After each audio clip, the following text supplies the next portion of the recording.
ഇന്ന് വാർത്താമാധ്യമങ്ങളിലൂടെ പുറത്തു വരുന്ന വളരെ ദുഃഖകരമായ ഒരു വാർത്ത, ശിശുക്ഷേമ സമിതിയുടെ സംരക്ഷണയിലുള്ള വെറും 2.5 വയസ്സ് മാത്രം പ്രായമുള്ള ഒരു കൊച്ചുകുഞ്ഞ് അതിക്രൂരമായി പീഡിപ്പിക്കപ്പെട്ടു എന്നുള്ളതാണ്. ആ കുഞ്ഞ് അവിടെ കിടക്കയിൽ മൂത്രമൊഴിച്ചു എന്നോ മറ്റോ ഉള്ള ഒരു കാര്യത്തിലാണ് അവിടെ നിന്നുള്ള തന്നെയുള്ള അവരെ സംരക്ഷിക്കാൻ ബാധ്യതയുള്ള ആ ആയമാർ ആ കുഞ്ഞിനെ അതിക്രൂരമായി ദേഹോപദ്രവമേൽപ്പിച്ചത്. ഇത്തരം വാർത്തകൾ നമ്മൾ ഈ രാജ്യത്തിൻ്റെ പല ഭാഗത്തു നിന്നും ദിവസവും കേൾക്കുന്നുണ്ട്. ഇത്തരം വാർത്തകൾ കേട്ട് മനസ്സ് മരവിച്ചു പോകുന്ന അവസ്ഥയിലാണ് നമ്മൾ ഓരോരുത്തരും. എന്താണ് ഇത്തരം സംഭവങ്ങളുടെ യഥാർത്ഥ കാരണം? ഈ ക്രൂരകൃത്യങ്ങൾ ചെയ്യുന്ന വ്യക്തികൾ മാത്രമാണോ ഈ ക്രൂരതകൾക്ക് കാരണമായിരിക്കുന്നത് ഈ വ്യക്തികൾ മാത്രമാണോ? ഈ കൊച്ചു കുഞ്ഞിനെ ഉപദ്രവിച്ച ആയമാർ മാത്രമാണോ ഈ ഇത്തരത്തിലുള്ള ക്രൂരതകൾക്ക് കാരണമാവുന്നത്? തീർച്ചയായും അല്ല എന്ന് നമുക്ക് പറയേണ്ടി വരും. നമ്മുടെ ഭാഗങ്ങൾ ചിലപ്പോൾ ഉണ്ടാവുന്ന രോഗലക്ഷണങ്ങൾ, തൊലിപ്പുറത്തുണ്ടാവുന്ന രോഗലക്ഷണങ്ങൾ ഒരിക്കലും തൊലിപ്പുറത്തുള്ള ചികിത്സ കൊണ്ട് അവസാനിക്കുന്നില്ല.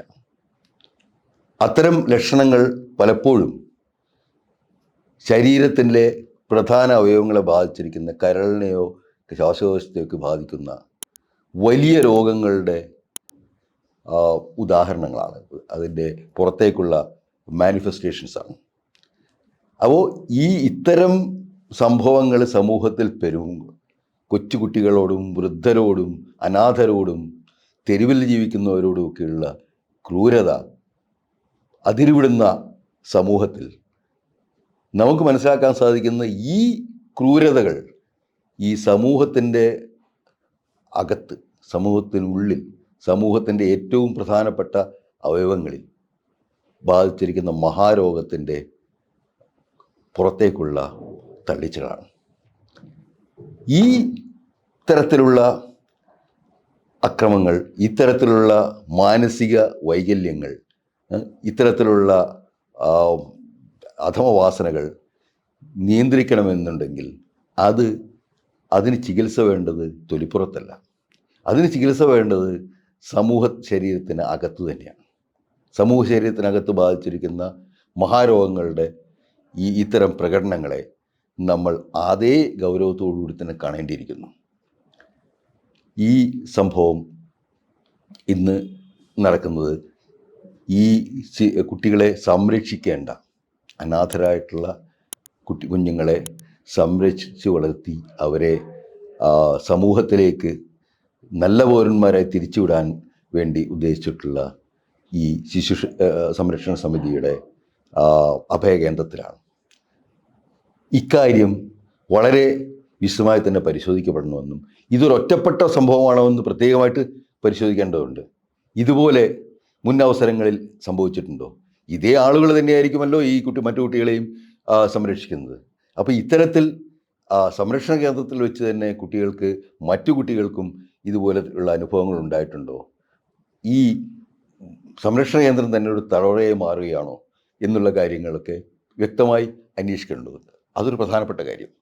അതിനു പുറമെ ഇത്തരം കേന്ദ്രങ്ങളിൽ പ്രത്യേകിച്ച് കുഞ്ഞുങ്ങളുമായും വൃദ്ധരുമായും ഒക്കെ നിരന്തരമായി ഇടപഴകുവാൻ വേണ്ടി നിയോഗിക്കപ്പെട്ടിരിക്കുന്ന ജീവനക്കാരുടെ മാനസിക നില എന്താണ്?